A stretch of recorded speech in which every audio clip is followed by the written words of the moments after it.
Welcome to my world. Handicapped man down at a charity feed. Great spread this morning. God, it was horrible. But it made what I needed to happen. Then I had these people that stopped and said, "Hey, you want some shoes?" I said, "Yeah, I was going to need to get some anyway. So might as well." And if it really comes to fruition, help them buy more shoes so that we can help more people. Well, I'm not but you know what I mean. Hell, might as well. There's nothing wrong with helping someone. Numbers don't lie. He goes 360, 4.7, and 338. In our numbers, they get insane. 338 miles per hour, the fastest run in Top Fuel history. And then this happens. 341. Holy This isn't a game. This is racing at its extremes. See for yourself at the Gerber Collision and Glass NHRA Nationals, presented by Peak, May 15th through 18th. NHRA, because speed never lies. Race friends, they're back together again. Live from Daytona Beach, Florida, it's Skratch with a K. And live from Las Vegas, it's Alan Michaels. Right here, right now, on the flagship station, the WCOBM TV network. It's on Pit Road Racing. Afternoon to you live here in Las Vegas, Nevada, downtown, man. That's where I'm at down in Daytona Beach, Florida, the Nut Shack Studios. If he isn't going to choke himself to death, there's Skratch with a K again. Good evening to you in Daytona, sir. Hey, good afternoon to you in beautiful Las Vegas, Nevada, sir. How are you? Hey, man, you know, we went through a few days of rain out here, which, you know, you've lived out here, so you know how it is. I mean, this is the desert and it's dry, so getting any moisture around for our plants, our air, cleaning things out, and especially putting water out in Lake Mead is a blessing. So, yeah, cooled down quite a bit, but a great day here in Vegas today, about 75, 77 degrees, sunny skies, a little breeze coming out of the northwest. So, yeah, I can't beat it, Skratch. It's a great day. You know, my grandfather said, buddy, we're not underneath the ground and nobody throwing dirt on us today, so that's a good gig, huh? Yeah, it sounds like where I want to be, actually. That's I love Las Vegas. And I'm glad I'm above ground most of the time. Yeah, man. You know, I know that we got past. I know we both lost our moms, but a special hey to you and happy belated Mother's Day to you and your son's day. And I lost mine too. But, you know, I know we were both thinking about our moms out there. But we miss you guys out there. So a belated Mother's Day to all our racing friends out there. Hey, buddy. Yeah, man. Yeah, for sure. Belated happy Mother's Day to all the mothers out there. I had a hard time this year with just thinking about mine. You know, mine's been gone 6 years, and so it was just I don't know. This year was different, man. It was different.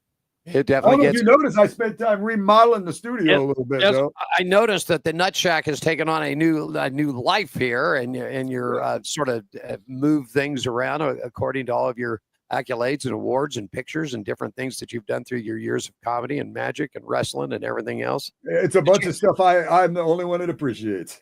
Real quickly, did you catch WrestleMania? Did you like it, man? I know you're a big wrestling fan. I didn't catch it though. I didn't get to catch any of it. No, like I said, I've been a little bit busy lately with things. Well, they turned John Cena into a heel. Yeah, that so I knew. He's going to do his last tour as a heel, and then possibly, you know, the last show of the last thing of the last stand down, whatever. He'll come back and be a good guy, whatever. I don't know. Probably. Whatever. Anyhow, that was all right. Packed Las Vegas, man. They sold him a 70,000 seats to that thing out here. I couldn't believe it. I did see that too. That's awesome though. It was a good time. I bet Vegas is always popping when something's happening out there, man. It's not like where I live, you know, where I'm expecting a tumbleweed or a cow to walk across the street any minute, and I live by the beach, so it's weird. And of course, the beloved Golden Knights went down last night, so they're up and out of it. Made it up until at the second round, but you know, good showing all year long. And I saw a couple of sports reports. They said just the offense did. The defense is okay, but the offense just couldn't click last night. So you got to score goals to win, man. You got to lead laps. You got to lead the laps. You got to lead the most important one, the last one, to run a race. So, but anyhow, you know, there's you got to bring your A game to the game. There you go. That's it. Hey, let's get it rolling on Pit Road Racing. We're doing it live downtown here in Las Vegas. I'm at 450 Fremont Street. Just on the other side is the Gene Woods Racing Experience. Also, the Hot Shoe Hall of Fame. You see our ticker rolling across, and I'll get to some action about that in just a couple of minutes. But here and there, that's where we're at. We do the show each and every Thursday live. Okay. Some said, is this a podcast? Well, yeah, okay.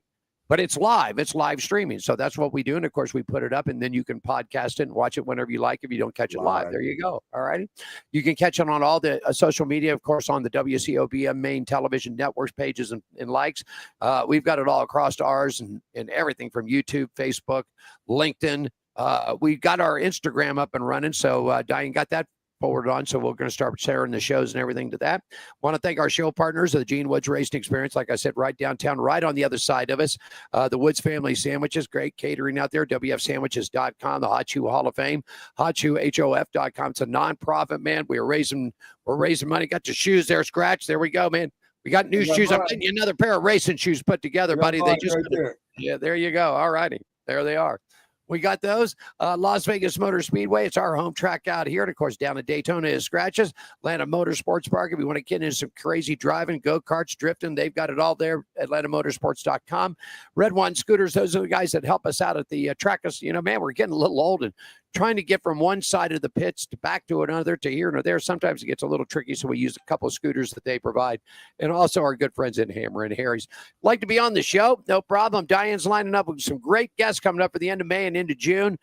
Real easy. Just give her a call at 702-803-0875. Once again, 702-803-0875. Folks, 9 to 5 on Pacific Coast time, please. All right, don't call us at 9 o'clock on the East Coast because it's 6 o'clock here, and you'll probably wake Diane up. All right, or you can drop a line at onpitroadracing@gmail.com. Just include your name, your information, a bio, and a couple of pictures out there. Tell us about your racing story, and she'll get back with you, and we'll get you on what is known as a segment here is Racing Around the Country. And, of course, if you'd like to get the show to come live to you, we can do it. We can pack this thing right on up and take it just about anywhere we need to go. Just reach out to us once again at 702-803-0875. Real quickly, Skratch, before we get to racing weather and around the track, you see the scroller down there. I need to race about $5,000, folks. I got to get some kids' shoes, okay? Some kids. We just got a brand new shipment for adults, but we got some kids out there. We need to raise some money. I need about $5,000 to get some kids' shoes. We need them in sizes 3, 4, 5, and 6. Okay, that's what we need. We've got big shoes out there. We need some little ones. If you can help us out, log on. You see the ticker rolling right at the bottom of the page. Log on to World Wide Web, hotshoehof.com. Hit the donate button out there. Whether it's $1, $5, $10, whatever you can spare, we need to get some shoes on some kids here. They're going to be for the summertime and going back to school. So we need to get them lined up and do that right now. Want to thank you for that. Skratch, I'll go ahead and get started. Racing weather is brought to you by Good Woods Family Sandwiches. And after that, you take us around the track, buddy. It's doing it 931 American Pacific Suite 106 over in Las Vegas and Henderson. You're going to find great product there. Whether you want to stop by and grab a sub or a sandwich or anything that Dayland and the company got, or you can get online and order for catering for your next event or special event at worldwidewf.com. NASCAR weekend, they're all heading to North Wilkesboro, Skratch. That's home of Junior Johnson, Chicken Man, and you know what brews in that white jug, man. Oh, yes. Oh, I'm telling you, Friday, they're calling for a little bit of cloud and rain, 40% chance of rain in the mid-afternoon. Should be clearing out. High's going to be right around 80 degrees, dropping off mid-60s in the nighttime. Saturday and Sunday, sunny skies in North Wilkesboro. They're going to be rocking that good old short track. Daytime high right around 82, dropping off to the upper 50s in the nighttime. For the NHRA, they're in the Windy City this weekend, and it's going to be windy, wet, and cold there. Friday and Saturday, chance of rain reaching about 50%. Popping up to about 20% on Saturday, clearing out hopefully by the finals on Sundays. Your daytime highs are going to run around the mid-60s, dropping off into the mid-50s in the nighttime. It's going to be cool on Sunday for the finals, though, not much past 60 degrees, okay? Right now, the sprints are running up in Canada. They have great weather up there right now, and the super late models are actually the World of Outlaws late model series.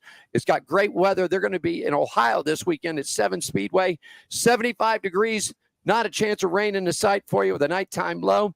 F1 for you. Okay, man, bring out the rain tires there. Skratch 50 to 75% chance of rain all weekend long.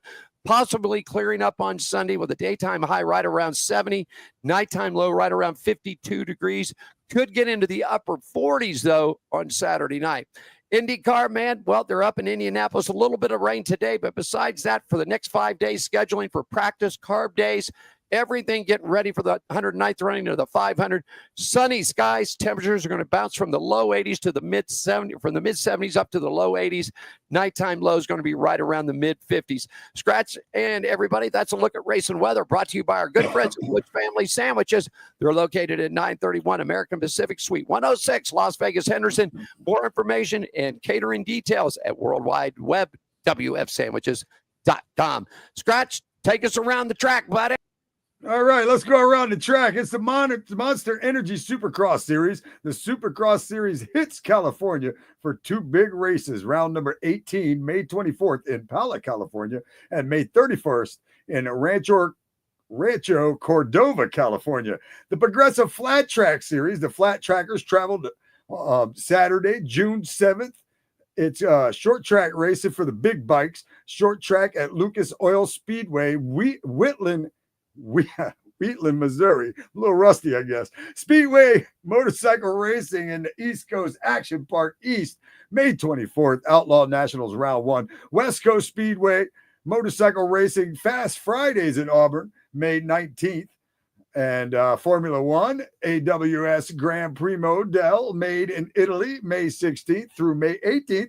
IndyCar, the greatest day in motorsports, the running of the 109th Indy 500. The NHRA, May 15th through May 18th, the NHRA Gerber Route 66 Nationals in Chicago, Illinois. NOS Energy Series is tonight at Oshkoshkin Speedway. NOS Outlaw Late Model Series tonight, Raceway. At 7 o'clock. High Limit Series, May 16th at the Ramonaville Speedway. NASCAR's back in action, ARCA West, May 24th. Colorado National Speedway. ARCA East, May 23rd. Charlotte Motor Speedway. The Trucks, the Window World 250 at North Wilkesboro. Saturday at 1:30 p.m. That's going to be awesome right there. Xfinity Bet MGM 300. Charlotte Motor Speedway and on May 24th at 4:30 p.m. And the Cup Series All-Star races at North Wilkesboro Speedway this Sunday at 8 p.m. And that's a look right there around the track. Thank you, buddy. Appreciate the greatest day in motorsports coming up, man, next weekend. I love it. You breakfast at Monaco with the F1s. Then we head to Indy for lunch at for the 109th run-in of the 500. Then down to Charlotte for the Coca-Cola 600 out there. So I love that day, man. It's Skratch. That's just a day that you get up in the morning, you throw a pot of coffee on, you get the bacon or the sausage, you get the French toast or the eggs or the pancakes out, man, maybe a little cinnamon roll, Yeah. And you kick back, man. You grab a good morning hot shower, and you just kick back. Good breakfast, man. And then lunch comes, you get a cold beer, you get maybe a little tomato juice, get a little red eye going for the afternoon for the 500. Then it gets nighttime down there, man, and you hit time to hit the grill. Somewhere in there, though, I'm probably falling asleep, taking a nap. Somewhere in there, okay. somewhere in that journey of waking up in the morning to the rest of it. I think I dozed off and take a nap somewhere, probably right after lunch. Okay. That's why I schedule myself the day off after. It's a lot of racing, though. It's a lot of racing. So, out of all the racing of the day, I'm only going to miss a little bit of it if I doze off. But there you go. And if it's exciting, I won't doze off, maybe. We get to chats, man. The internet is raging on Fox, man. They are just raging on this gig, man. I'm telling you, we'll get to it. I'm sort of feeling sorry for Jamie Little. I really am. Great pit reporter. And at the booth, it takes, I tried that. Out here, Skratch. I tried to be a booth reporter, a booth announcer out here, and it just wasn't me. It just wasn't my style. And I just, she is just taking a beating there. You definitely have the voice for it, though. I mean, you 100% have the voice for it. I think I've said this before. I mean, when I hear you, I hear racing. Hey, I don't care what we're talking about. Like we were talking about something else before the show started. I still hear you in the racing voice, even when you're giving me advice or telling me what you've noticed, if you know what I mean. And I still hear it in the racing voice. It's like when you're talking to me about it, you're commentating my life. Okay. All righty. There you go. Let's take a quick break. We'll pay a couple of bills. When we come back, we'll do some NASCAR. I'll get it kicked off with ARCA Series stuff. Skratch has got all the latest updates from the trucks, the Xfinity, and the Cup Series. We'll do it all as On Pit Road Racing continues for you Thursday afternoon, live from downtown Las Vegas and live from Daytona Beach, Florida. We're back right after this, everybody.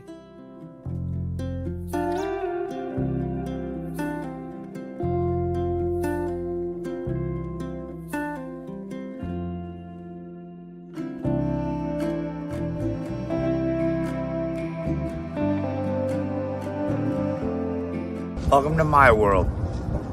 Handicapped man down at a charity feed. Great spread this morning. God, it was horrible. But it made what I needed to happen. Then I had these people that stopped and said, "Hey, you want some shoes?" I said, "Yeah, I was going to need to get some anyway. So might as well." And if it really comes to fruition, help them buy more shoes so that we can help more people.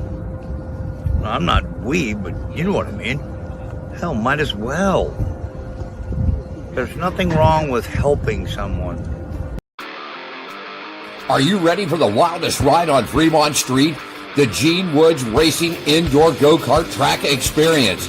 450 Fremont Street, suite number 171 on the corner of Las Vegas Boulevard and Fremont Street. Open 7 days a week, noon until midnight. Strap yourself in, pull your safety belts tight, and feel the power and the speed at the Gene Woods Racing Indoor Go-Kart Track Experience, downtown Las Vegas, Fremont Street, 450 Fremont Street, suite number 171, right on the corner of Las Vegas Boulevard and Fremont Street. What are you waiting for? Log on, get your tickets now. It's time to go racing at the Gene Woods Racing Indoor Go-Kart Track Experience, 450 Fremont Street, downtown Las Vegas. Numbers don't lie. He goes 360, 4.7, and 338. In our numbers, they get insane. 338 miles per hour, the fastest run in Top Fuel history. And then this happens. 341. Holy This isn't a game. This is racing at its extremes. See for yourself at the Gerber Collision and Glass NHRA Nationals, presented by Peak, May 15th through 18th. NHRA, because speed never lies. You got it. It's there. Boys at Fox are still taking a beating on that one. You know that Skratch that they're doing the IndyCar thing. These big promo was that IndyCar's the fastest cars in the world. Yeah. No, that ain't happening, bro. They might be the fastest cars on around a circular track, but they ain't the fastest cars in the world because they ain't hauling no 11, 13, actually now 12,000 horsepower, almost 13. That's a lot of horses.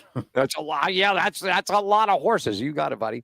Hey, let's talk a little racing news on the NASCAR and the stock car sides. Brought to you by our good friends at the Las Vegas Motor Speedway, LVMS.com. NASCAR returns for round number 8, the South Point 400, October 10th, 11th, and 12th. Tickets are still available. Get yourself right now. All the camping info, man. You want to be down on the pitch. You want to be up on the hill on the Nellis backstretch, LVMS.com.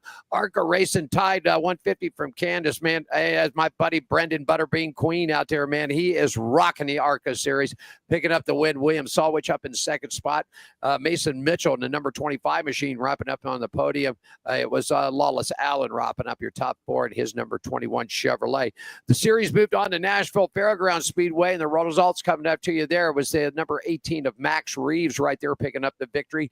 Tyler Reff and his number 23 machine coming up in second. Hunter Wright making it up in third. It was Isaac Kitzmiller up in fourth, and Zachary Tinkle wrapping up your tie right there. Skratch, you've got all the latest from the trucks, the Xfinity, and the Cup. Tell everybody all about it, my friend. Yes, sir. I just had it pulled up and then I pulled it down to look at something else. So I got you. Hold on one sec. You got it. Wow, Don't worry, don't worry. There we go. I got it. You got it. Go ahead, man. I pulled it down to read something else real quick, and I was like, oh, I don't know where it went, but here we go. All right, I got you trucks right here. Yeah, Carson Hocevar survived the last lap contact from the Ford of Lane Riggs. He bounced off the outside wall and half a lap later took the checkered flag to win Saturday night's Heart of Healthcare 200 at Kansas Speedway. The victory was Hocevar's first of the season and his second NASCAR Craftsman Truck Series start this year, is first at a 1.5 mile track and fifth of his career. But Hocevar had to keep the fast closing truck of Riggs behind him on the final lap. Riggs steered to the inside of Hocevar's number 7 Spire Motorsports Chevrolet, got to the left rear quarter of the Silverado, and slid up the track into Hocevar's truck. After the contact, both Hocevar and Riggs maintained control and both scraped the outside wall before continuing toward the finish line. With William Byron looking on from what was then third place, Hocevar arrived 0.262 seconds ahead of Riggs, who appeared to have finished second at Kansas for the second straight time. The top 5 was Carson Hocevar, William Byron, Corey Heim, Giovanni Ruggiero, Stuart Friesen. The Truck Series drivers' point standings after Kansas, race number 9 of 18. Corey Heim has 3 wins. He's in the lead. Chandler Smith has a win. He's in second. Daniel Hemrick with a win. He is in third. Tyler Ankrum with a win. He is in fourth. Grant Empfinger, Ty Majeski, Jake Garcia, Caden Honeycutt, Lane Riggs, and Ben Rhodes are the top 10. And outside the top 10, you got Stuart Friesen in 11th, Gio Regario in 12th, Raja Karuth in 13th, Tanner Gray in 14th, and Matt Crafton is in 15th. The Xfinity Series, after a 12-week stretch to begin the 2025 season, the Xfinity Series has its second straight week off and will resume action May 24th at Charlotte Motor Speedway in the BetMGM 300. The Xfinity Series playoff standings after Texas, which is race 12 of 33, Austin Hill, he has himself 3 wins, and he is leading the points. Justin Allgaier with 2 wins is in second. He is the regular season championship leader, even though he is in second. Connor Zilich, he's in third. Jesse Love is in fourth. Sammy Smith rounds out the top 5. And then we have Brandon Jones, Sam Mayer, Carson Guapel, Jeb Burton, Ryan Sieg. That's the top 10. Harrison Burton, Sheldon Creed. And then below the elimination line, local favorite here in Daytona Beach, Daniel Dye. He is 13th. Taylor Gray, Nick Sanchez, and Dean Thompson is the 16th. Now, in the Cup Series, Kyle Larson, Young Money, he won the Event Health 400 NASCAR Cup Series race at Kansas Speedway. The win is his 3rd win of the year, 3rd at Kansas, and 32nd career win. Christopher Bell finished 2nd, followed by Ryan Blaney, Chase Briscoe, Alex Bowman, Josh Berry, Ryan Priest, Chris Buescher, Joey Logano, John Hunter Nemechek. Larson started from the pole and dominated much of the race, as he does a lot of the races he wins. He led 221 laps on the day. That was the most laps ever led by a driver in a race at Kansas. He was never seriously challenged for the lead while out front. The fastest lap bonus was earned by Larson. Stages 1 and 2 were both won by Larson. There were 15 lead changes, and they were all changed by Larson. Just kidding. There was 15 lead changes among 9 drivers and 7 cautions for 37 yellow flag laps. The average speed of that race was 129.740 miles per hour. Race facts in Kansas, Kyle Larson won the Event Health 400. It was his 32nd victory in 378 Cup races. It's his 3rd victory and 9th top 10 finish in 2025. It's his 3rd victory and 12th top 10 finish in 21 races at Kansas. Christopher Bell, who was 2nd, posted his 8th top 10 finish in 11 races at Kansas Speedway and its 8th top 10 finish in 2025. Ryan Blaney, who was 3rd, posted his 9th top 10 finish in 21 races at Kansas Speedway. Shane Van Gissenbergen, 20th, was the highest finishing rookie. That was 20th. He was the highest finishing rookie. Kyle Larson leads the point standings by 35 points over William Byron. The standings after Kansas, Kyle Larson with 3 wins is first. Christopher Bell with 3 wins is second. Denny Hamlin, he is 3rd. William Byron is 4th. Joey Logano 5th. Austin Cindric 6th. Josh Berry is 7th. Chase Elliott is 8th. Ryan Blaney is 9th. Tyler Reddick 10th.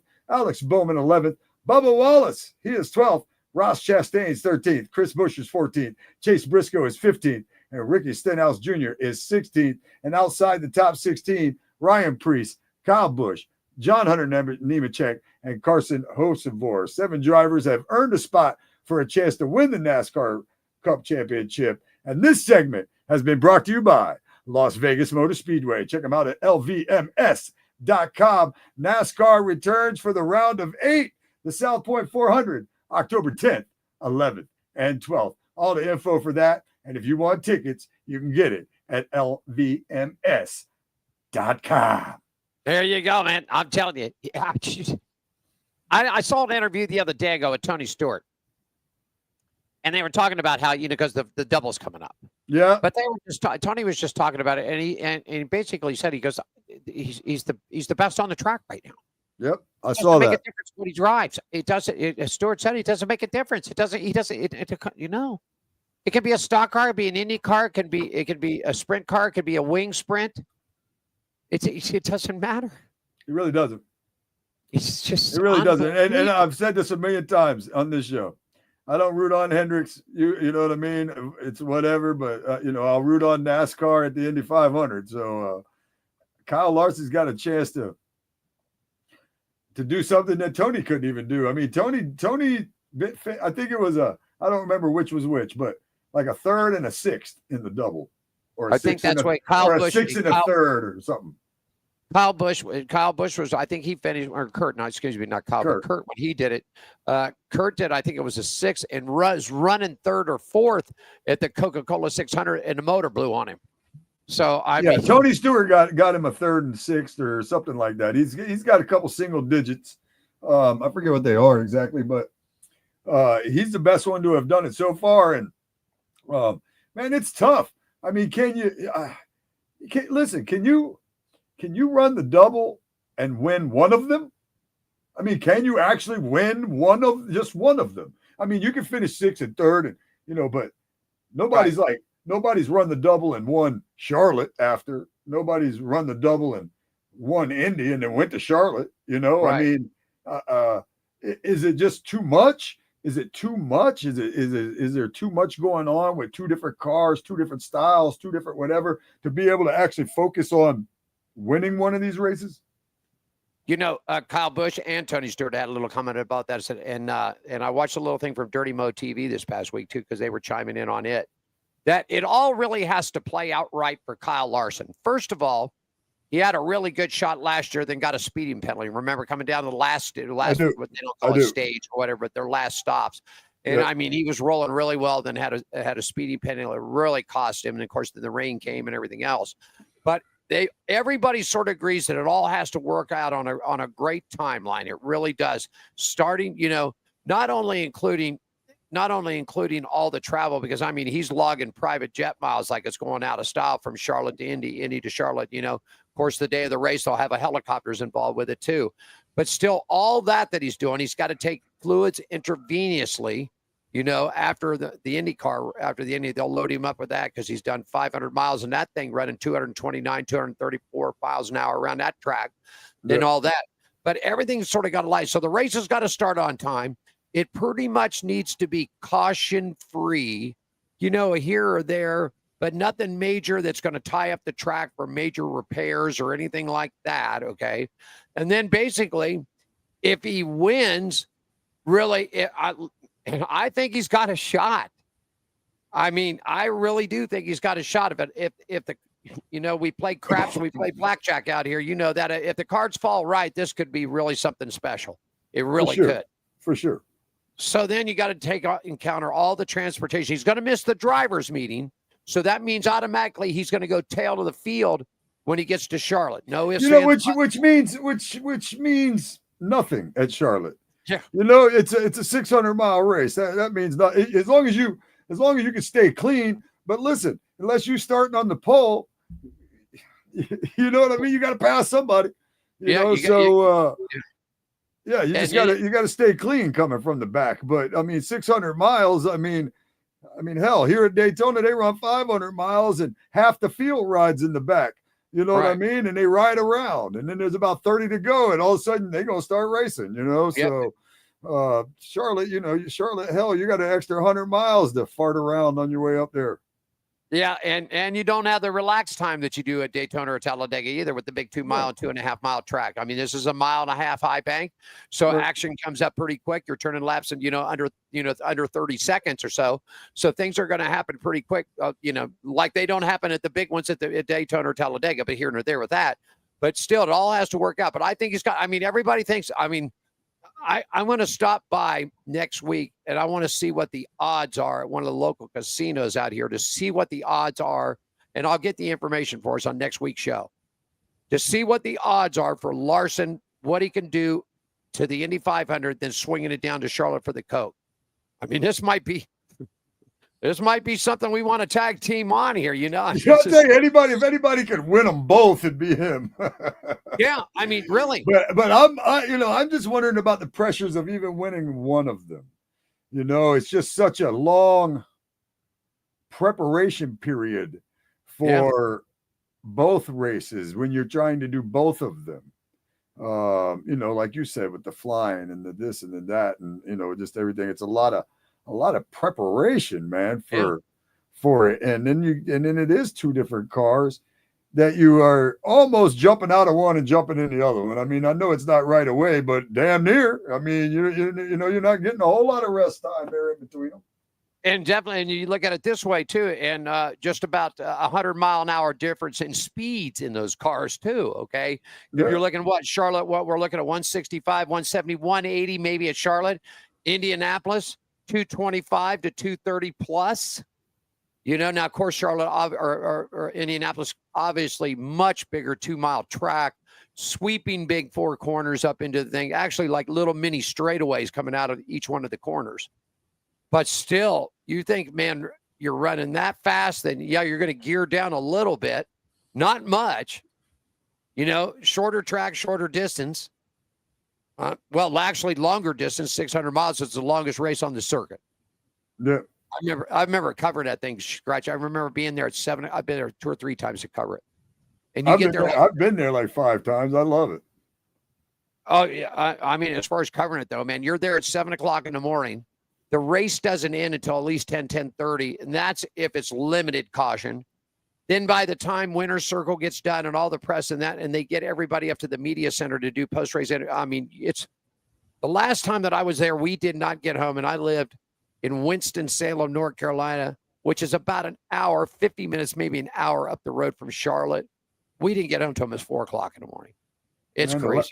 The last time I was there, a bunch of drunk dudes came around the corner on a golf cart and flipped it over. That's what I remember for sure from the last time I was there. That was after the race, walking through the parking lot, and you just heard "skirt" behind you, and I turned around and looked, and there it went. Whoop, boom. Real quickly before we take the break, Wilkesboro this weekend for you. Coming up, Wilkesboro is going to be Sunday, May 18th, 8 p.m. $2 million prize for the All-Star event. MRN Sirius XM channel is going to have it for you. There will be a competition break at lap 100. Okay, 250 laps is the distance, 156.25 miles an hour. You got the NASCAR All-Star Open. Going to be Sunday, May 18th. It's going to run at 5:30 p.m. You got $500,000 on the line on that. TV, FS1. Of course, everything's on FS1. Okay. 5 p.m. MRN Sirius XM going to take care of the radio call for you. Xfinity for you. BetMGM, Charlotte, North Carolina at the Motor Speedway there. 1.5 mile asphalt track coming up Saturday, May 24th. About $1.6 million on the line for it. CW will have the TV, and PRN Sirius XM NASCAR will have the radio call for you. And finally, the World of Window 250. That's coming up for you this weekend at Wilkesboro, Saturday, May 17th, 1:30 p.m. Fox Sports 1. Just a little over $750,000 on the purse online, and NRN, which is a combine of PRN and MRN together. We'll cover that for you. Sirius XM Channel 90 will have it for you. So that's sort of what's got going on there. With that, we'll take a break, Skratch. When we come back, let's talk a little bit of NHRA because, man, there's some point standing changes, Skratch. We got new point leaders in Top Fuel. We got new point leaders in funny car. We got new point leaders and pro stock motorcycles, my friend. It's all about the flip horses. On Pit Road Racing continues right after this, everybody. Jerry B here up in Sacramento, Union Gospel Mission, giving out some shoes to the homeless here. A lot of smiling faces. We got one deal. We give you a pair of shoes. You got to give us a smirk and a photo. And this is the mission of the Hot Shoe Hall of Fame, which is a non-profit organization based out of Las Vegas, started by Gene Woods. We're trying to do good things and fill little holes in people's lives the best we can. And today we're up in Sacramento, just doing the best we can. Thanks for supporting us.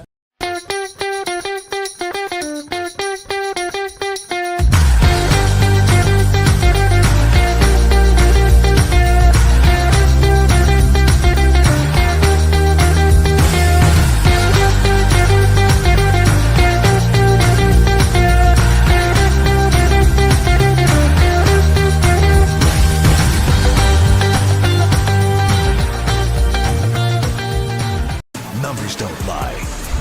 He goes 360, 4.7, and 338.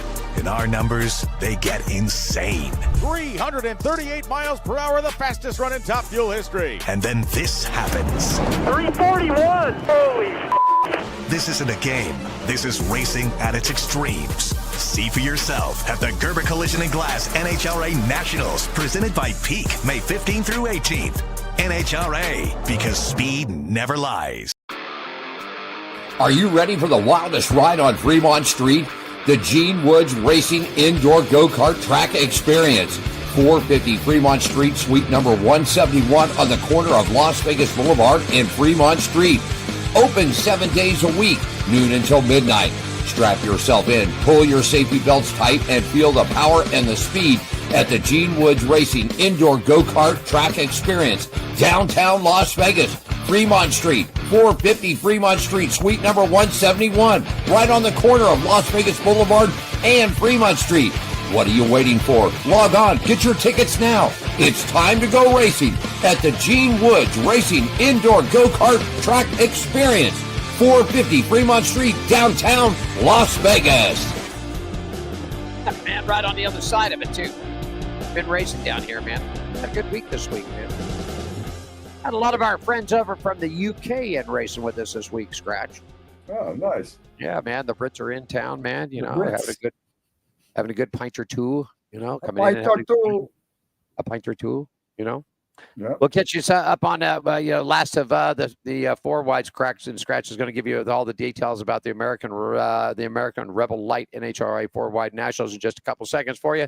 And man, he's also got all the details because Skratch, if you're looking at that paperwork, you're looking at 1, 2, 3 new point leaders as we're getting out of Charlotte, as we're heading to Chicago this weekend. Segment brought to you by our good friends at Hammer and Harry's, 450 Fremont Street. They're open daily from 11 a.m. to 10 p.m. Great food, fun times, and home of the $5 margarita. That's right. Margarita. That's right. Come on by and have a good time. Whether you need some more information, book a reservation, or a party with Hammer and Harry's, just log on to the World Wide Web at hammerandharrys.com/Fremont Street. Skratch, tell us all about, man, from Vegas to ZMAX, my friend. There you go. That's right. The NHRA makes the trip from Vegas over to Charlotte for the round 2 of the ZMAX Raceway.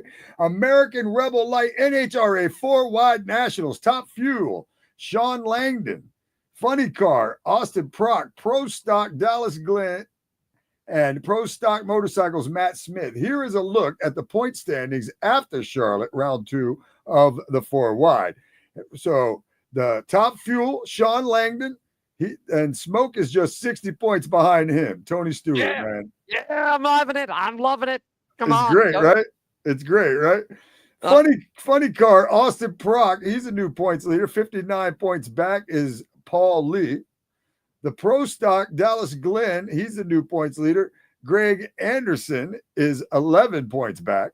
The Pro Stock Motorcycles, Matt Smith is a new points leader. Gage Herrera is 15 points back. You got something you want to say?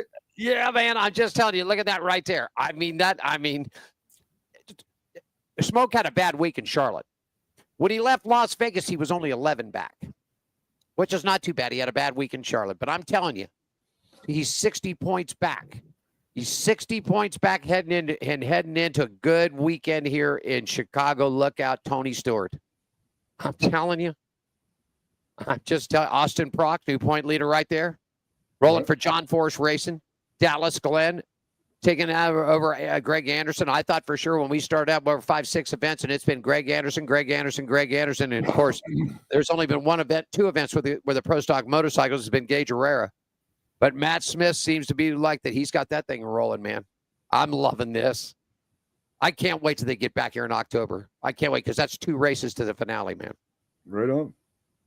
Got some updated here for you, man, and I'll get them going, and you can look down and see all these new categories and these new partners here.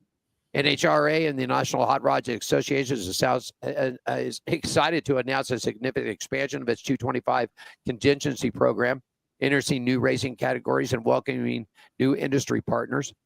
It scores the NHRA's commitment to support racers and enhancing the competitive landscape of drag racing. New categories added, man, was Mountain Motorsports Stock, known for their massive engines and thrilling performances. The category offers racers an additional opportunities to earn rewards.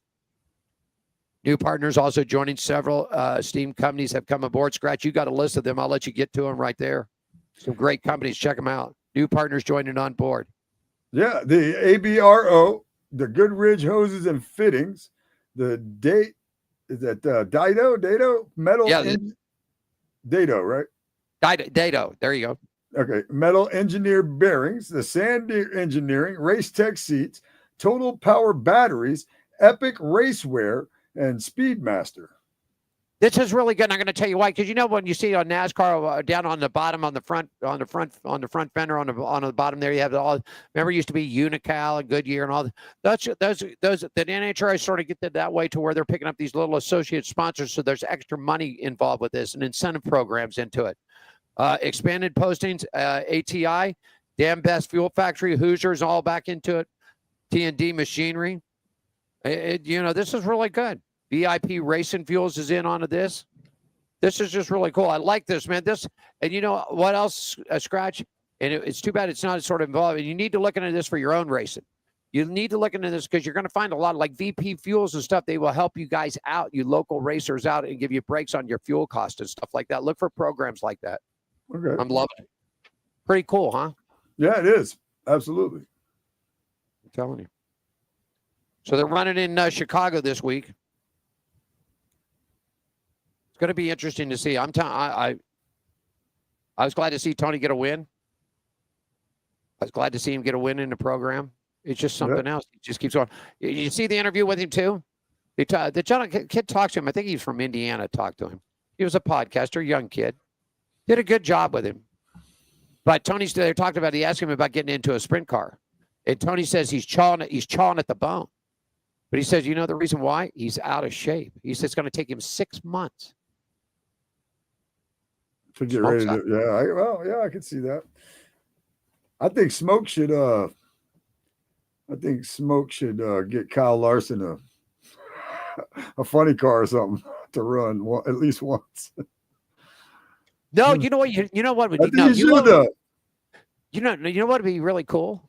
Put him in a pro stock first. Just put him in something good. Something. I want to see it. I want to just put him in something. I bet he wins. I wouldn't doubt it.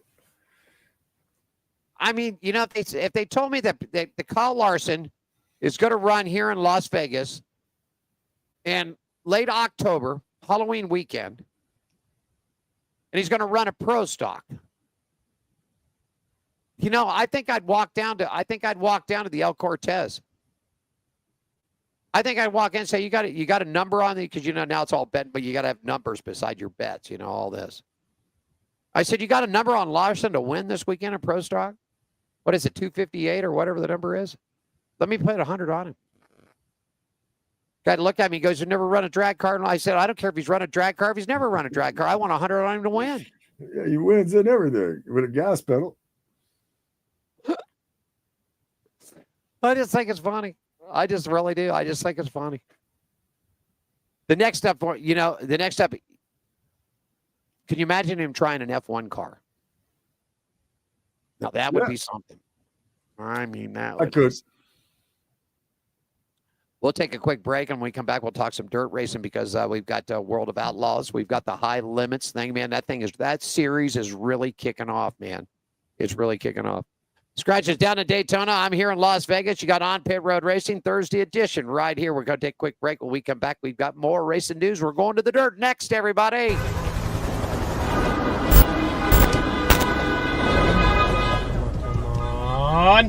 Come on! What the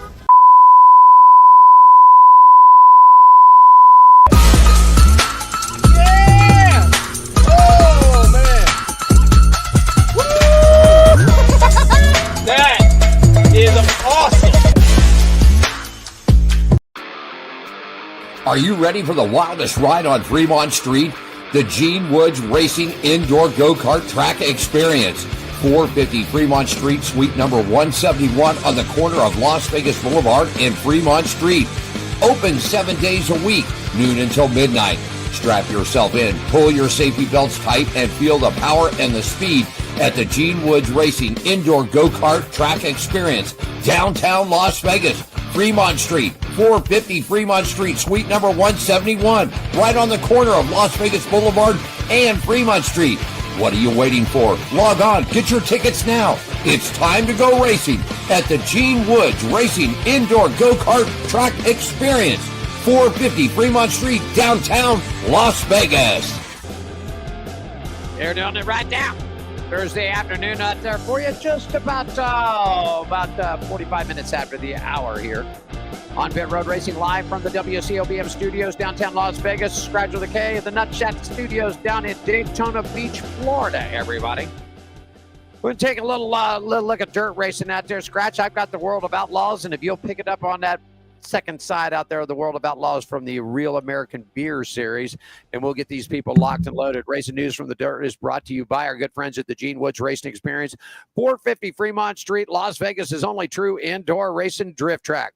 The greatest show on earth. That's right, and dirt. That's it. It's the greatest show on dirt and the earth as far as I'm concerned. I love sprint car racing, man, slinging and flinging.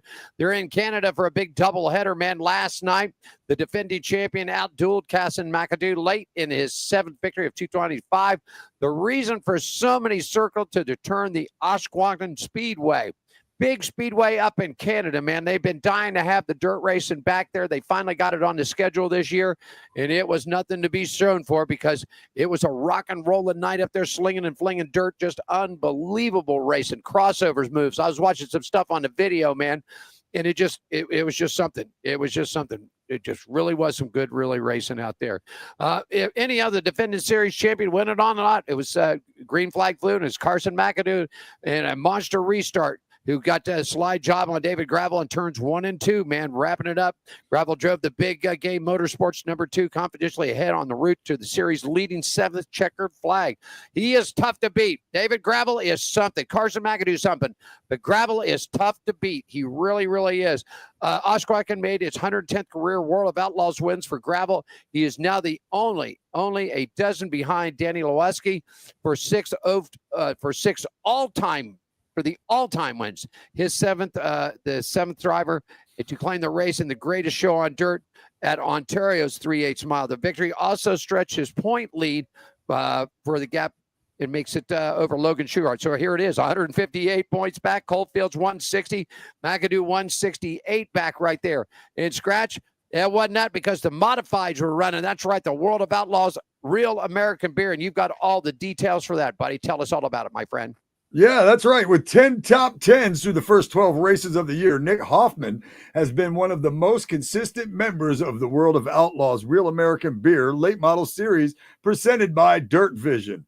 But Hoffman knows it takes more than consistency to win a championship. Again, the best late model drivers in the country, it takes wins, something he had been lacking in the early portion of the season. That was until Saturday night at Mississippi Thunder Speedway, where Hoffman laid down a dominant run for his second win in the Dairyland Showdown. This place is just awesome, Hoffman said. I've been fortunate to win here last year and run really solid. Just my style. Momentum, slick, and slow. Just doing everything you can to make grip and make momentum speed. Hoffman drew the 4 in the red draw to start the feature behind the front row of Brian Shirley and Tim McCready. T-Mac rode the cushion around the opening set of corners that led his first laps of the season, but Brandon Overton quickly moved up from the third to take over the top spot 4 laps in. A handful of early yellows kept the front of the pack bunched up and the leaders in Hoffman's range. The thrill from Mooresville got by McCready for third 10 laps in. Immediately got by Shirley on the next restart and snuck into the inside of Overton for the lead down the backstretch. The number 76 cleared him in turns 3 and 4 to stay on top, but Hoffman didn't let him go far. Hoffman tried the cushion for himself 4 laps later and sailed around Overton down the front stretch to try to gain command of the race. A flat tire on Tyler Bruning's car gave the field one more chance at the number 9 with 13 laps to go, but the gap was already up to half a straightaway a lap. So after the restart, even after catching traffic before the checkers, Hoffman was able to maintain a blazing pace and cross the line 1.7 seconds ahead of his closest challenger. Hoffman's runner-up effort on Friday night proved he was only a few minor adjustments away from victory lane, and the number 9 team turned the right knobs to accommodate for the drier track surface and pick up the win. The World of Outlaws Real American Beer Series point standings, Bobby Pierce, he is in first, 76 back. In second is Nick Hoffman. Ryan Gustin is 106 back. Drake Troutman, 152 back. The World of Outlaws, Great Lakes, Showdown, Raceway 7, Conduit, Ohio, tonight. Racing news from the dirt. This segment brought to you by Gene Woods Racing Experience, 450 Fremont Street, Las Vegas, the only true indoor drift track and home of WCOBM. You got it, too. I just looked in, man. They're about 30 minutes away from dropping green flag up there tonight, so it's a big doubleheader for them, too. Mayhem on Monday night as Rico Abreu stuns Justin Peck in a sensational finish with a high limit at Kokomo Speedway.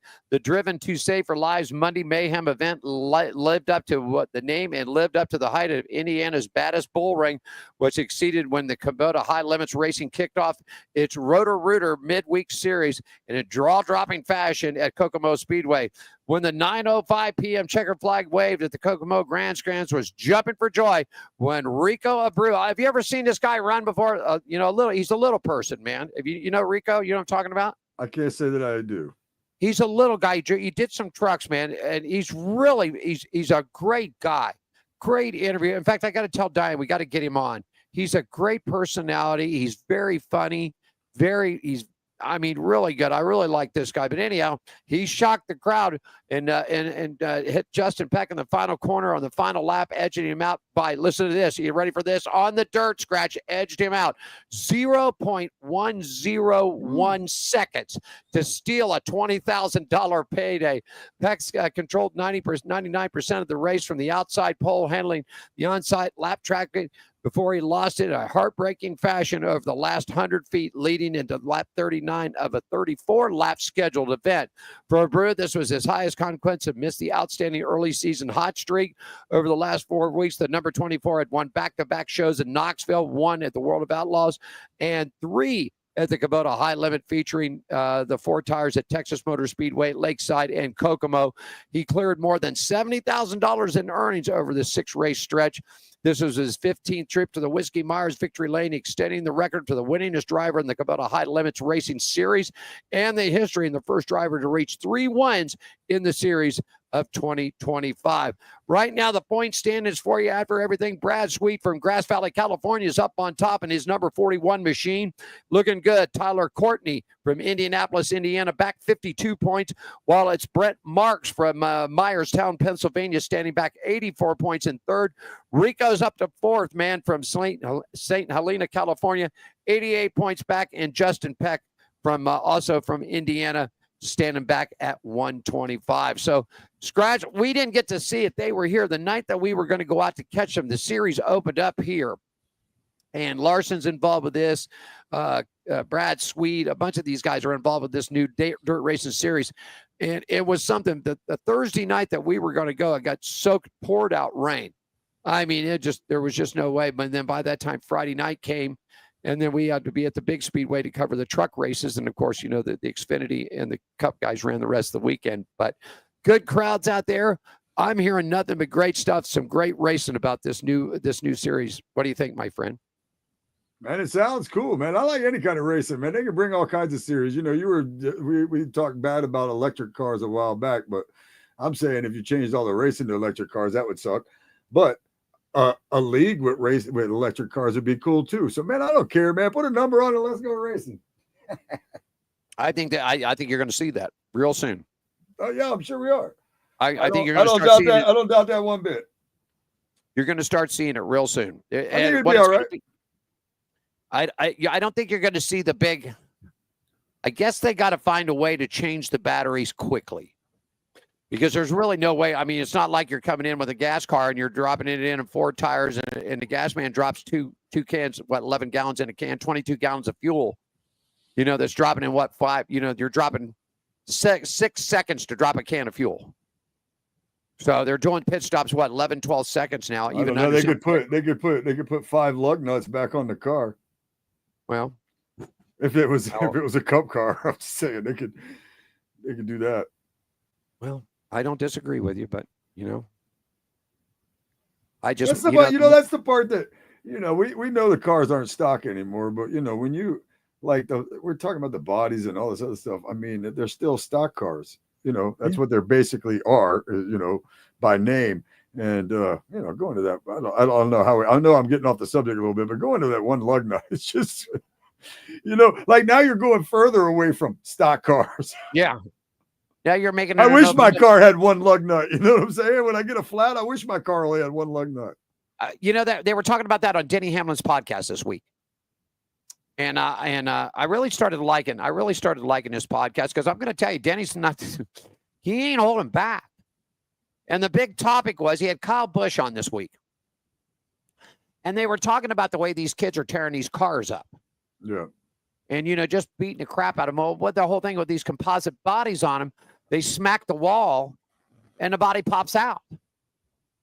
It's just bouncing right back to where back in the old days, man, when you guys were cutting metal for race cars and actually fabricating the car, you smack the wall like that, dude. That thing ain't popping back out like that. No. So I mean, that was the big talk. That was the big talk on that Denny and Kyle were talking about, that these kids just don't understand. They don't understand. They're out there tearing stuff up because it's a composite body. Don't worry about it. It'll pop back out. Well, if they go out there and start tearing stuff up like that, and on these old metal bodies, and you and I or Richard Childress or Henry started screaming about all the metal that he's got to be replacing week after week after week. Yeah, they wadded up when they were metal. They wadded up. I got a message that came across. It asked me, "Do we hear anything about Kyle Busch retiring?" I've seen 2 reports come across. So I don't believe it. There's not been an actual factual network social media site that I've seen. There are 2 things floating out there: that Kyle Busch is going to retire after the 2025 season and then completely just switch over and race Xfinity 2026. I don't believe that. I would imagine that Kyle Busch would do anything to get out of that Richard Childress car. Just no offense, but I'm sure he ain't thrilled over there. It seems like every time that they make a good stride, they have a couple of bad weeks, and then they have a couple of good weeks where you look and think, man, maybe they've turned the corner, maybe they found something, maybe and then if you remember the old saying, if you didn't have bad luck, you wouldn't have any luck at all. I'm living that right now, as a matter of fact. Thanks for bringing it up. You and Kyle are living it right now, right? Yeah, me and Kyle Busch are on the same pattern. Okay. I'll get the segue. If you want to go ahead and get the IndyCar and F1 stuff getting ready to go. Yeah, okay. Man, let's do it. All right. Segment is brought to you by our partners at Atlanta Motorsports Park. For more information, give them a call at 678-381-8527. Visit them online at atlantamotorsportspark.com. If you want to get out and have some fun, man, and race cars, they've got it all there. It's a country club for motorsports. It really is. They've got condos. You can stay on property. It's a beautiful You can buy facility. a place there. Yeah. Skratch, the month of May, and it's IndyCar. And I think you've got it. I've got the schedule. I sent you over the schedule. What's going to happen? You want to tell everybody about what's happening with IndyCar over the next couple of days? Yeah, for sure, man. The IndyCar with the running of the 109th Indy 500. This is a look at the track action at the Brickyard on Thursday, May 15th, which is today. The NTT IndyCar Series gets a refresher program, 12 o'clock. They're going to practice today at 4 o'clock Eastern, which is already passed. And then they're going to practice again on Friday at 12 p.m. No. They're going to practice again, though. But Friday, May 16th, that's tomorrow, 12 p.m. Eastern time. And then IndyCar Series, Fast Friday at 4 o'clock, Fast Friday. And then Saturday, we got 8:30 in the morning. Boy, it gets earlier every day, doesn't it? 8:30 a.m., the IndyCar Series practice number 6, 11 a.m., IndyCar Series qualification day, 1:30. Qualification day 1 at 4. Qualification day 1 again later on. Sunday, May 18th, 10 at 1 p.m. Eastern, the IndyCar Series gets practice 7. 4 p.m., they get qualification day 2. And then on Monday, the 19th, which is this coming Monday, 1 p.m. Eastern time, the NTT IndyCar Series practice 8. Friday, the 23rd, 11 a.m. Eastern time, IndyCar Series Carb Day final practice. At 2:30, it's IndyCar Series pit stop competition. On Sunday, pre-race begins at 10 o'clock in the morning. And at 12, the 109th running of the Indy 500. The IndyCar Series points leader, Paolo, produced the fastest speed of the rain-interrupted second day of practice for the 109th Indianapolis 500, presented by Gamebridge on Wednesday, 227.546 miles per hour. In the number 10 DHL Chip Ganassi Racing Honda, it was the fastest lap of the 2 days of preparations this week for the greatest spectacle in racing. So first is Alex Paolo, second Will Power, in the Verizon Team Penske Chevrolet, Scott McLaughlin in the number 3 Good Ranchers Team Penske Chevrolet, and Pato Award in the Aero McLaren was 4th. Kyle Kirkwood, number 27 Prefab Honda, was in 5th. Kristen Lundgaard, Scott Dixon, Colton Herta, Rinus VeeKay, and Felix Rosenquist round out the top 10. Yeah, and those are how the rankings came up going into thing. Of course, Alex Palou has just been on a tear, man. I mean, a complete tear lately. I mean, he's won 4 out of the 5 events so far this year. But if you start looking at it, man, and if you look who's coming up, and you look like Kirkwood right there, he's sort of evened out. But McLaughlin, Will Power starting for Team Penske in that number 12. He started to make a move up. Last week he was 30, jumped up a position. McLaughlin was 4th last week. He jumped up. Patio Ward, who was 8th last week, jumped into 4th spot. So he had a good run. He had a good run down in Alabama. Kirkwood sort of stayed level where Christian Newgarden dropped off. Dixon's up a couple of spots from 10th up to 7th. Colton Hurt has dropped down a couple from last week. He was 6th. Now he's dropped back down to 8th.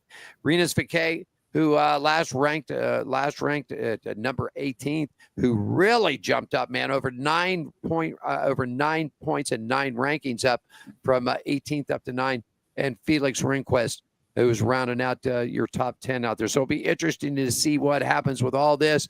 There are a bunch of news that all came out, Skratch. I think we'll just sort of slide by this because they're all talking about, what's going to happen if relief drivers need to be, and can you do this? Because now there were, because of another thing with the Larson thing, would it be halfway through something happens that he's got to leave, qualifying the car? So they pretty much, you can find all that information, and it's on IndyCar.com. And really, Oscar, too, did you see this, my friend, before we get to this point standings heading into the 500, the Gronk has been named, man, the honorary grand marshal of the Snake Pit. That's the party zone at Indy, man.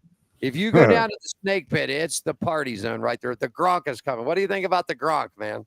Well, he's the party dude, and being that I'm a Tampa Bay Bucks fan, I can't not like Gronk now. If he would have never came to Tampa, I probably would have still not liked him like Tom Brady. But I like Tom Brady and Rob Gronkowski at this point. They did win my team a Super Bowl. And I know he's a party dude, and he's fun. He's a big, dumb jock that seems like a lot of fun to hang out with. It does. I think it'll be a good thing for our point standings heading into the 500. It's Palou, Kirkwood, Christian Lundgarden, Patty O'Ward, and Scott McLaughlin, your top 5. Real quickly, F1's was back in the United States and Florida at the Crypto.com Grand Prix, and it was 3 in a row for Oscar Pastarli. He picks up 3 in a row with a win in Bahrain, Saudi Arabia, and then this weekend in Miami. McLaren driver's been on a hot streak. Lando Norris, George Russell round out the top 3. Man, Lewis Hamilton Skratch so far, he's moving up. It seems like it's getting a little bit better for the Dancing Ponies and that red Ferrari for Lewis Hamilton. He really hasn't hit it. Looking for a top 5 finish and then a podium finish. I personally think Lewis Hamilton will hit a win before the year's over with. It's Pastrana, Lando Norris, and Max V up on top of your point standings after Miami. Of course, they're heading to Italy this weekend. Big announcement, Skratch. Big announcement. Mario Andretti says that Sergio Perez is one of 2 drivers that he is considering for his new Cadillac F1 team in 2026. This is big news right here that Andretti and Andretti Global is ready to go big time racing and bringing that Cadillac power. It's about time. What do you think? Yeah, I think that's awesome. I can't wait to see how Cadillac does, man. I like these Cadillac race cars, no matter what they are. Even like watching them in the 24 hours, in those. I like the Cadillac race cars, man. I like. That's why when we saw the what would have been or would be a cup version of the Cadillac, I thought that thing was pretty fire. I think that was quite the hot rod, as Rusty Wallace used to say. You know what? And once again, let him in. Yeah, man. That thing is mean. I've seen they did a rap job with it with Mountain Dew. They did a rap job with Dr. Pepper, and I was trying to think who the other one was. I think it was an insurance company. Maybe it was Nationwide Insurance. And I'm telling you, that Black Hawk S, whatever it is, the Black Hawk SJR, whatever the call numbers are on the thing, I'm telling you, that thing is mean. And we all know it. The only thing that's different on these Cup cars, folks, is the front and the back lift to tell you it's a Toyota, a Ford, or a Chevrolet, and a motor. Everything else is the same. Do we know, has Cadillac ever run in NASCAR? Has anybody ever run a Cadillac in NASCAR? Like, I would imagine so, but like the beach days maybe, or something along those lines. I just don't know. Hold on. I just don't know if I've ever actually heard that. But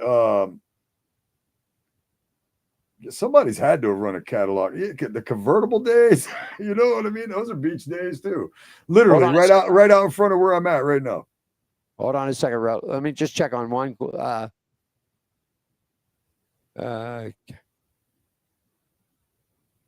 Let me see here. I'm going to pull that up. You said that, and I got my little touchscreen computer thing sitting right here. So let me see if it does do it here. Let's go. Like I said, I'd imagine if they did, it would definitely be in those old days, but I would think more so the beach days before, well, I mean, at least the beach days here, like during those times. I would think maybe somebody raced a Cadillac. So far. Seems like they were probably fast back then, Cadillacs. So far, I haven't seen anything that says that they were. There's a lot of speculation running around the Cadillac.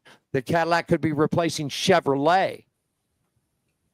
So who knows? Yeah, there is that talk, but I don't. I asked Google. I just asked Google: Is Cadillac ever? Has the Cadillac product ever been in NASCAR? And it says no. Okay. Right. That seems right. Just seems like back in those days when they used to bring them off the showroom, they might have grabbed a caddy, but I'd imagine that caddies were a little more expensive back then, as far as for purposes of racing versus some of the other cars that were fast. Oh, Let's take a quick break. When we come back, we'll catch everybody up on motorcycles, and you and I will have a little chit chat about some of the hot topics, and we'll get it going on Pit Road Racing live from Las Vegas. Skratch with a K down in Daytona at the Nutshot Studios. We'll take the final break. Coming back right after this, everybody. Numbers don't lie. He goes 360, 4.7, and 338. In our numbers, they get insane. 338 miles per hour, the fastest run in Top Fuel history. And then this happens. 341. Holy This isn't a game. This is racing at its extremes. See for yourself at the Gerber Collision and Glass NHRA Nationals, presented by Peak, May 15th through 18th. NHRA, because speed never lies.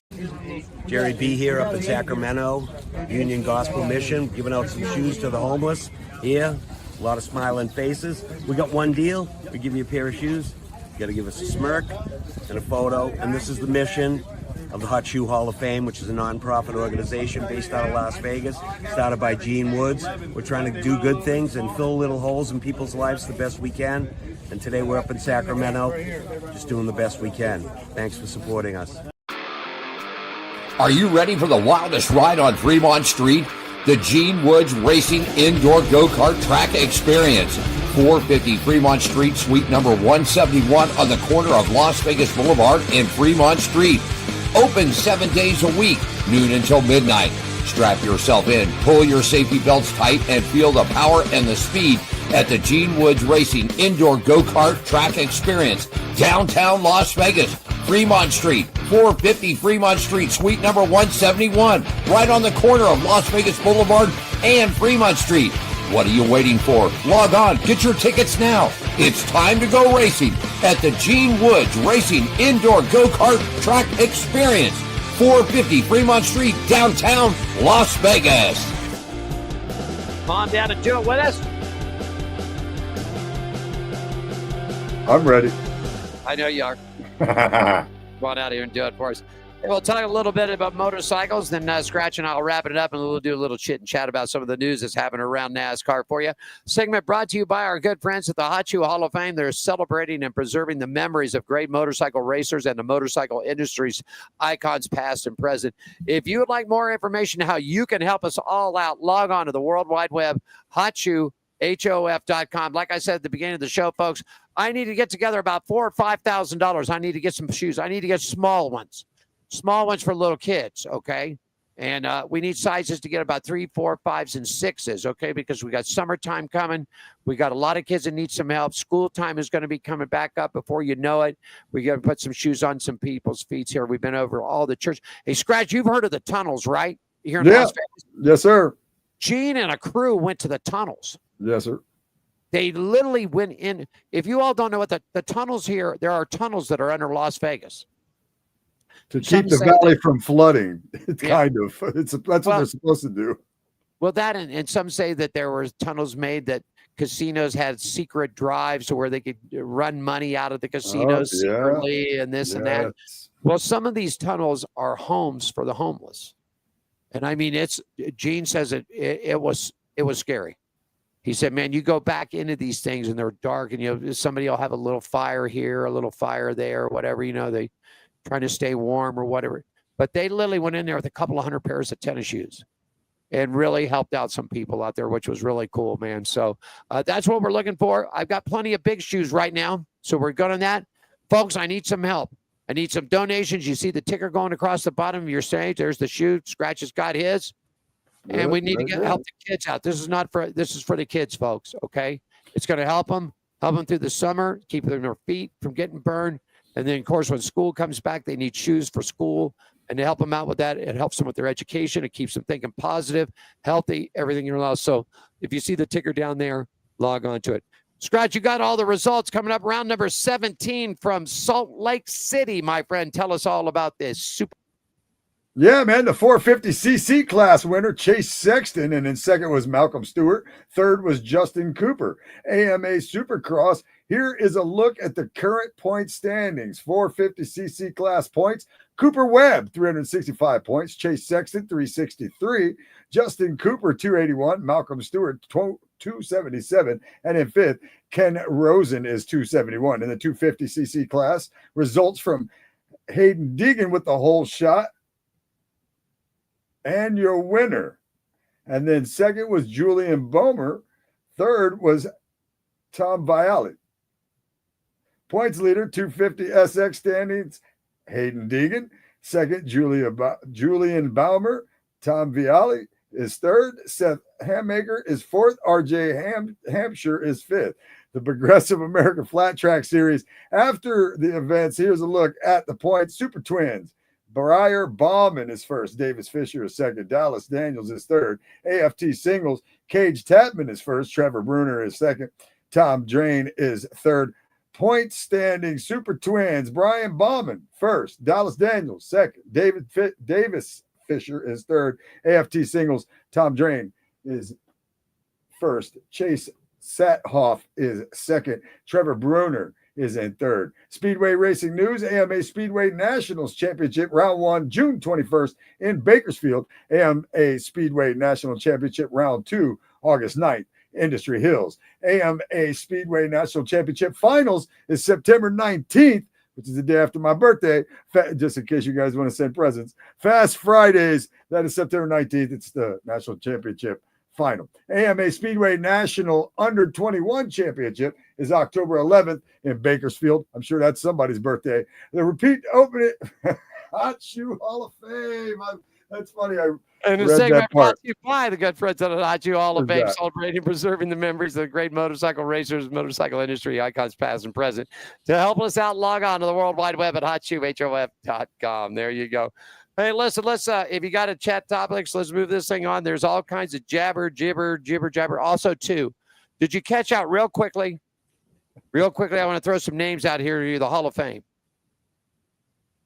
Real quickly. Kurt Busch has made it, man. All righty. Here you go, modern. If you got it, we'll go that. If you win a championship, you should be in the Hall of Fame.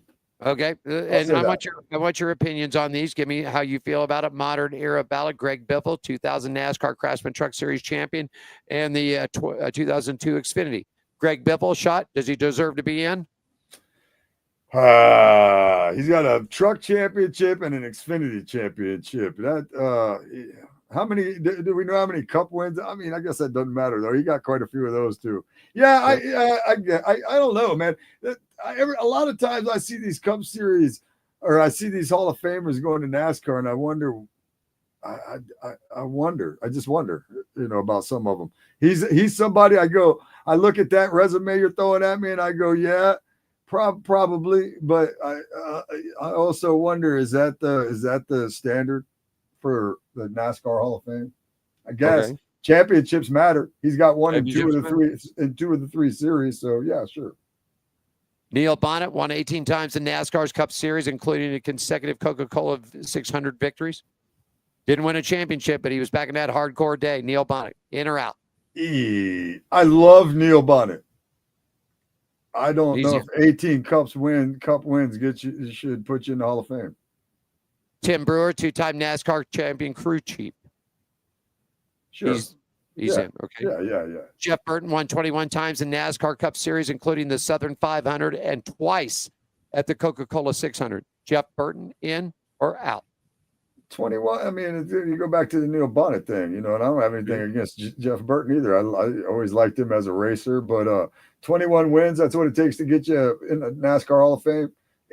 21 wins, that's it. I mean, you see what I'm saying? Like, is that impressive? I guess, some people go in there and don't get any, or they only get one or a couple, so I guess that's impressive, but I don't know. Won 2 of the 4 crown jewels. So you got to win at the Southern 500 and 2 Coca-Cola 600. I think that gets Jeff in. Yeah. He already did. Yeah. I guess. Kurt Busch, 2004 NASCAR Cup Series champion and the 2017 Daytona $500 winner. Yeah, I think the champion. I think Cup championship should definitely get you in. Randy Dorton built engines and won over 9 championships across NASCAR's National Series. So he built motors for pretty much about everybody and everything. I'm gonna go with when you said 9 and championships, that gets him in. Yep. Handsome Harry Gant, winner of 18 NASCAR Cup Series races, including 2 Southern 500 victories. Another guy I love. But I'm old school racing, so maybe that's why. But that's 18 wins, man. 18 wins. I guess. Yeah, to win is tough, and getting 18 of them, man, I don't know. I just look at that and go, 18 win. He won 18 times in the Cup Series. Now he's in the Hall of Fame. Yeah, I guess. I guess so. That Harry seems to be Hyde. the standard. 1970 NASCAR Cup Series championship crew chief Harry Hyde is in. Of course, sure. that was all a lot about, the Days of Thunder and everything else. Yeah, for sure. Randy LaJoy, 2-time Xfinity Series champion and 1985 North Series champion. Back in the old Winston West or Winston North. I never really liked Randy LaJoy, so I'd like to say no, but you can't beat that. So yes, absolutely. I don't even remember why. It's funny. I don't even remember why I didn't like him back in the day. I don't know why. One last one for you. Jack Sprague, 3-time NASCAR Craftsman Truck Series champion. Another guy I didn't really like that much, but you can't take away his resume at all either. Yeah, he deserves. You want to find out the rest of it, just log on to NASCAR.com. They've got the Pioneer and the Landmark stuff all right there for you. What's wrong with Fox's television? That's what everybody's screaming about, Skratch. Mike Joy can't keep up. Yeah, Happy Harvick's got his podcast. I don't know if this is for Harvick. I really just don't know. It's like I said before. I had an opportunity to do this out at the Las Vegas, at the Bull Ring at the Las Vegas Motor Speedway. And it was sort of a tough situation. The guy that was doing it before sort of quit, really didn't leave him any notice. And he decided to take a TV deal with an internet company. So the people knew about the show here and so called us up. And I did a season out there, but I'm going to tell you, doing that is a lot different. And it wasn't for me.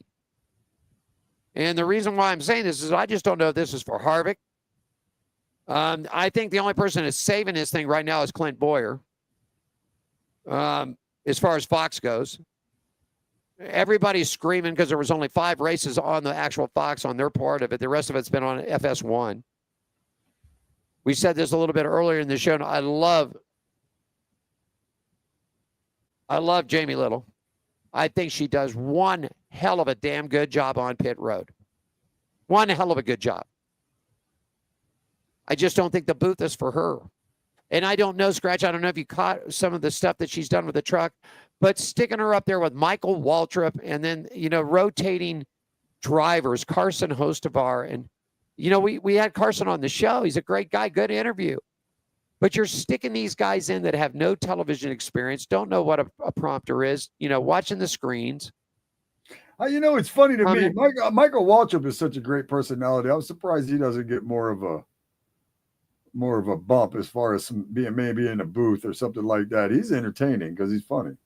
Right. I mean, you put a Michael Waltrip and a Clint Boyer together in that booth with, I don't know who your actual commentator guy would be, but you put them 2 drivers in a booth together, that might be pretty entertaining. I don't know. Everybody thought Darrell Waltrip was entertaining. I couldn't stand him. That's just my taste. So I liked it until the boogity crap came on. Yeah, and then next thing you know, they're just marketing everything he says. Everything turned to boogie. Yeah. I don't know, man. I hated that too. Boogity. That's stupid. It's just, it was cool when he first did it the first couple of times, but then for how many?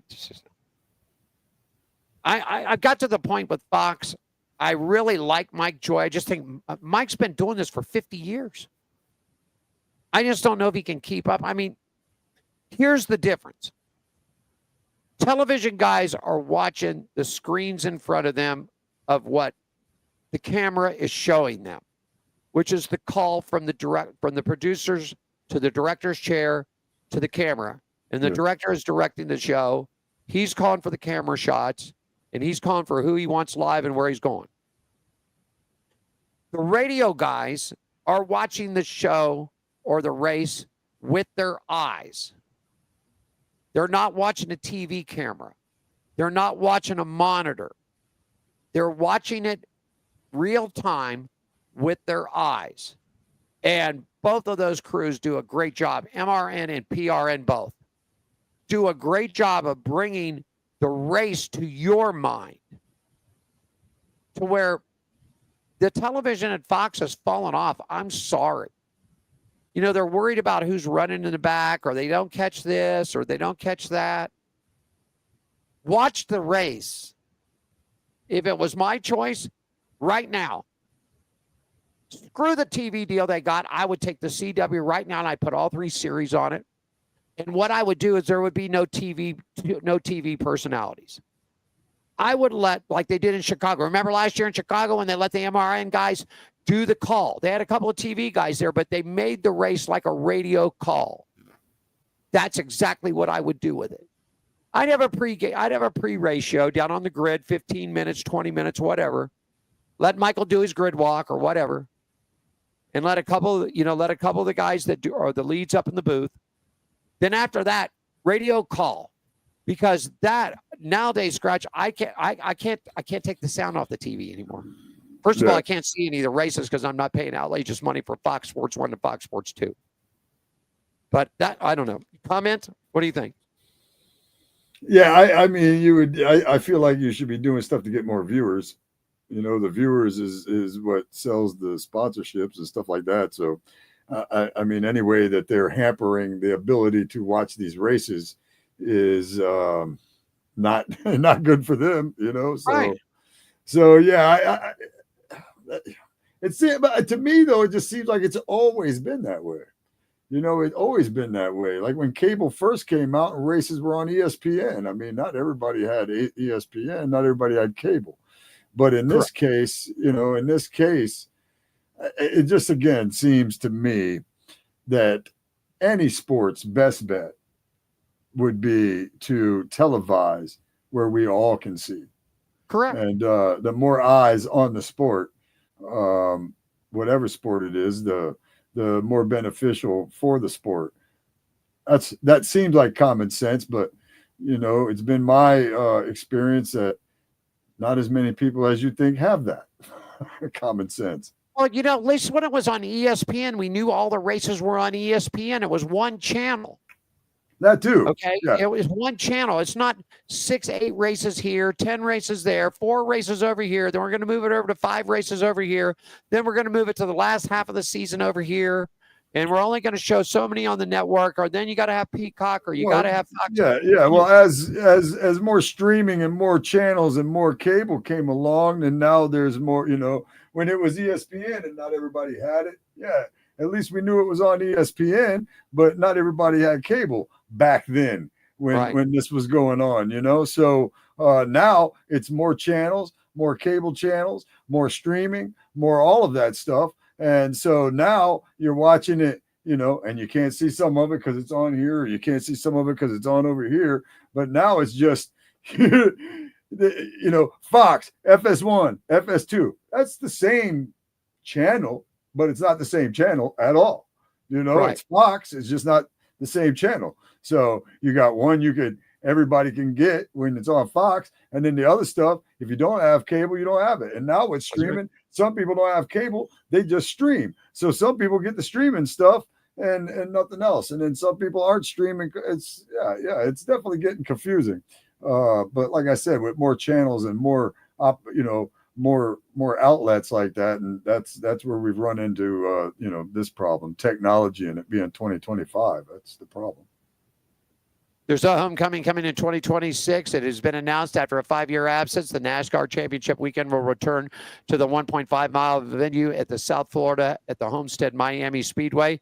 In 2026, the championships for the NASCAR Cup Series, the NASCAR Xfinity, the NASCAR Craftsman Truck Series will all be decided at Homestead, which has hosted the championship weekend from 2002 to 2019. Wait a second. That's not that's not right, because which hosted the championship weekend from 2002. Well, I guess, because we had it. Yeah, because we had it out here for 4 years. So I guess that is right. So I'd like to see championship weekend get moved out here too, because that's another big thing that popped up. You know, could Las Vegas, because the weather at that time of the year is very nice here. I think it's good. It's going to be Miami and down in the South Beach, Homestead, Miami, South Beach area. But you know what was really nice? I'm going to tell you this. What was really nice when they had the championships here, because the teams got to stay a couple extra days, enjoy Las Vegas and everything that Las Vegas opened. So would it be great to see them run the trucks on Friday night, the Xfinity on Saturday night, the Cups on Sunday night, racing 6 o'clock start times, or 5 o'clock start times. That's 8 o'clock on the East Coast. And then Monday and Tuesday nights, they do the trucks and the Xfinity on the same night, have championship nights here, Cup on Tuesday, and have that. It'd be a good thing to see that come. I'd love to see that. I would like to see them run all three of those exactly the way you just said it, right here at Daytona. Okay. That's what I'd like to see. I'd like to see the Daytona 500 in February, and I would like to see the whatever 400, whatever it turns out to be, 400, run at night. The trucks, the Xfinity, and the Cup Series all end right here at Daytona as well. I'd like to see that. That's what I'd like to see. In other words, what you're saying is, would you say add another race to Daytona, or take the summer race, what was known on the 4th of July weekend, the Firecracker 400, right, which is now in whenever it is, August. I don't even in August. So would you be happy of taking the August date away?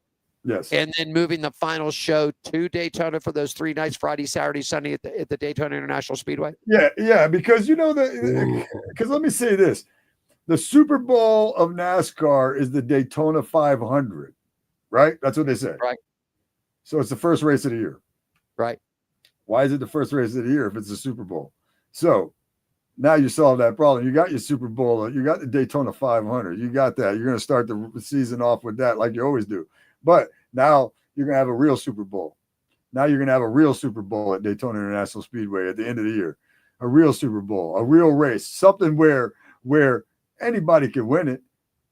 You see what I mean? Or anybody could lose it.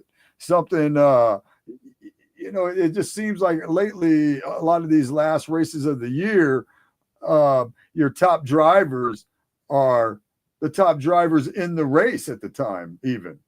Which is nothing wrong with that at all. Right. I'll be honest. I mean, I say Daytona because I live here, but like I said, I'm going with that Super Bowl theory. All right. Daytona 500 is a Super Bowl of motorsports. Well, now have your actual Super Bowl right here, Daytona International Speedway, where anything goes, anybody can win, and it could just be your bad day, just like it is at the 500. It could be your good day. I think it's going to, I don't know who likes that idea or not, let them race for it. Yeah, well, let them race for it here where anything can happen. Dodge the bullet and win the race. Interesting. Very, very interesting. I'm sitting here chewing on this for a second while you've been talking. You know what? Because the weather in Florida in November is usually very nice. No, yeah, it's a little bit warmer in Miami. It's a little bit warmer in Miami right. than it is up here in Daytona. So I don't think a few degrees makes a difference. You know what I mean? But like I said, the weather's nice enough. The weather's nice enough, and it's the world center of racing. That's very, very interesting. I mean, we got cheated out of the Hall of Fame. Can we at least have a championship weekend? Yeah, lost the All-Star event. You lost the All-Star. We lost IROC stuff and all that was there. We were gonna have the Jaguars play there during their rebuilding of their and they kind of didn't want to do that, I don't guess either. Rockville's there right now, though. We did gain that. They're there this week. Welcome to Rockville at the Speedway. Wow. Somebody's in my camping spot right now. Probably doing a bunch of drugs or something. Oh, okay. Well, it's welcome to Rockville. Who knows who's out there? Who knows at Rockville? Who knows? Should the Cup go back to Rockingham? Well, after the weekend of the trucks, and there you go. Yes, yes. I read ahead of you on that one. Yes. There you go. All right. Road America president said that they'd love to have NASCAR back. No, sorry, out the door. I'm throwing that one away. We got enough road tracks as it is. You want to go back to Wisconsin? You want to go there? Go Milwaukee Mile. Put them on a circle track there. I'm getting tired of this road course crap. Justin Allgaier to serve as practice and qualifying driver for Kyle Larson if they need him for the All-Star run. That's a good loaner. That's a good one. Kyle didn't have too bad of a day on his first practice at Indianapolis Motor Speedway. 34 cars. Actually, somebody's going to get cut loose this year. 34 cars have entered, 33 on the grid for the famed May 25th race. Larson's best lap for the day, 221.207 miles. He was 24th fastest in the field. Now, here's a little topic. I know you don't follow the NHRA that much, but this one's going to get you right here. There's a lady driving a top fuel car. Skratch. Her name is Jasmine Salinas. She is currently fifth in points. That's impressive. She doesn't have enough money to run the next two events. That sucks. For God's sake, somebody, if anybody out there that watches this show knows anything, get a hold of this Salinas family. This girl is fifth in points. Fifth. Yeah, that's. I mean, right now she's locked in for the run at their. You would think that alone would have gotten her money by now. You know, like people getting wind of that. You would think that would have gotten her some money by now. She missed Charlotte. She's going to miss this weekend in Epping, but then she's got money to get back out there. She missed Charlotte, and she's still fifth in the points. That's even more impressive. Yeah. Unbelievable. Hendrick.com is really going, HendricksCars.com is going Force. You're going John Force all the way. Top Fuel Funny Car. Brittany and Jack Beckman. All over it. And he's jumped on to Greg Anderson Chevrolet too. Hendrick is a smart guy, man. And I know you're not a big fan, but he's a smart man. He moves that racing money around. He's not only just looking at NASCAR, he's looking at other series too. Winner on Sunday sells cars on Monday, my friend. That's what they say. What they say. Anything you'd like to add? Anything peeving you this week? We don't want to talk about what's actually peeving me this week, but what we will talk about though is I get to race my enduro car tomorrow or Saturday night. All right, how about it?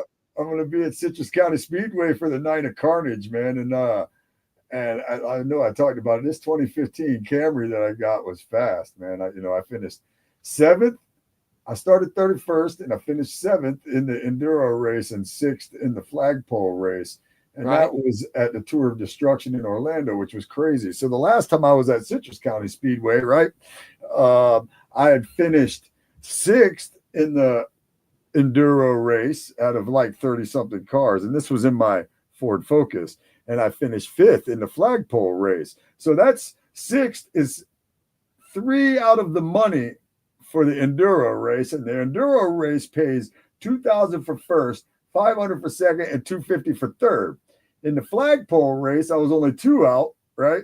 And it was $350 for first, $150 for second, and $100 for third. Well, here's what I'm trying to say is I believe with Citrus County Speedway had being my best track with the other car, and this definitely being my best car, and me getting through all those people at Tour of Destruction at Orlando Speed World and finishing, where I finished, that I think I have an opportunity to get in some of that money right there. Now, I don't know if I can win, and I'm not going to sit here and be all crazy about that. I don't know if I can win, but I do feel like I can get in some of that money. And I'm going to make sure that I bring my lucky rabbits named Foot.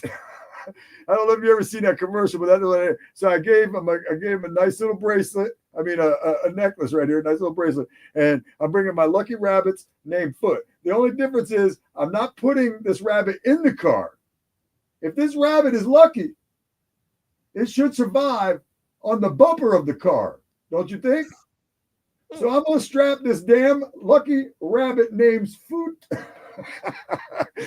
to the bumper of the car with his little bracelet, and I got the rope. Right. Oh, that's not good, but I got the rope right here. And I'm gonna just strap him to the bumper, and if he's lucky, he'll come back in one piece, just like the car will. Right? Okay. All right. So that's my thought, but that will help push the number 39 2015 Toyota Camry from those couple spots that was short last time in the Focus into some of that money right there, man. I think I get paid Saturday at Citrus County Speedway, and I'm looking forward to it. Is that Cletus's track? No, his track is the Freedom Factory in Bradenton. It's part of the Tour of Destruction, and they do 2 days twice a year there. So The next time that they're doing that will be Halloween night and November 1st. Those are the 2 nights in a row that they're going to do there. So, you know, by the way, I see Kevin's chimed in and he said, we need to get you something here in Vegas. Now, he doesn't know the conversation that you and I had before this, a job in a race car. And we wouldn't have been, if he could have guaranteed me a job in a race car before this show started, we wouldn't have been doing this show because I'd been packing my stuff. So that's where we're at. I'm just letting you know, Kevin, I'm negotiating, man. I want to come out. Speaking of which, I want to come out maybe in the next couple of weeks for just a few days, if possible. And, you know, just to soak it all back in. You got a place to stay with us. Kevin Terrell, he's running the bandos and the legend car circuits over at the Bull Ring, and I think he's the I know director. Kevin from a long time. Yeah. Man. If you remember, Kevin, you're watching the show, buddy. Just get a hold of Diane and get your drivers to Diane. All right, you know. That's it. We've been on the show together, Kevin and I, and he remembers my wrestling days and all that fun stuff, man. It's always good to.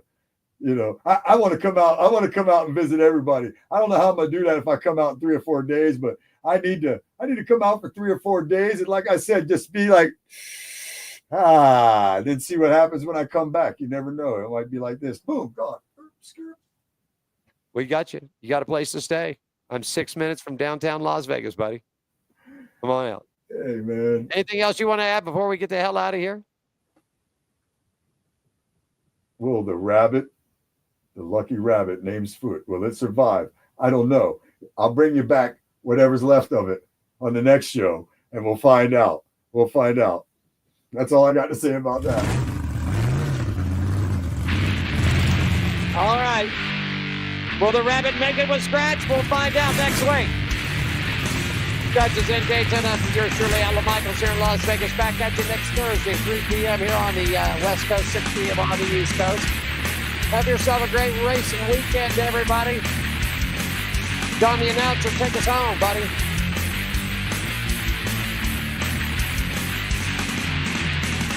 Thanks for joining us for On Pit Road Racing. Follow us on our website, Facebook, Twitter, and Instagram at On Pit Road Racing. On Pit Road Racing is written and produced by WCOBN TV. I'm John the Announcer for On Pit Road Racing.